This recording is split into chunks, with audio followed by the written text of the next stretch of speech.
Hello everybody and welcome back to another My Porch Prints tutorials. This is Kyra and today I'm going to be showing you a really quick tutorial for our new 3D fall leaf journal inserts.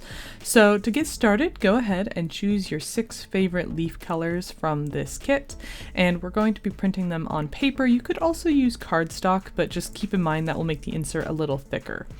And you can cut these out by hand, or you can use a cutting machine like CRICUT, but if you're using a CRICUT, make sure that you make each page the same size.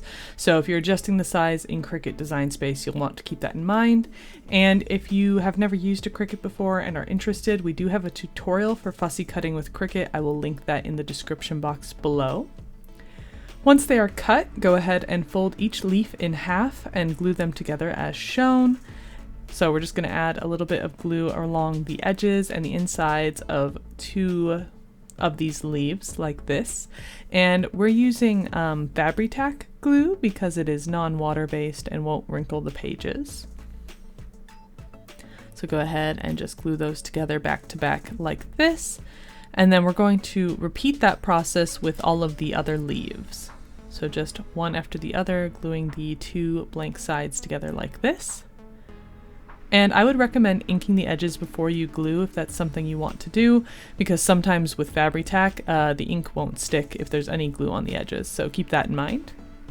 And then once you have the insert all glued together, we're just going to add it in between 2 of our pages in our journal like this. So again, taking our glue and going along both edges of our insert like so.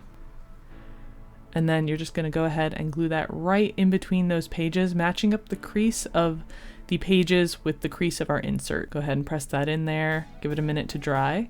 And now you have this cute little fall leaf insert in your journal. It flips like this, and you can write on these leaves or decorate them or just leave them as is, and it's just kind of a really cute addition. So thank you so much for watching, and we will see you in the next tutorial. Bye!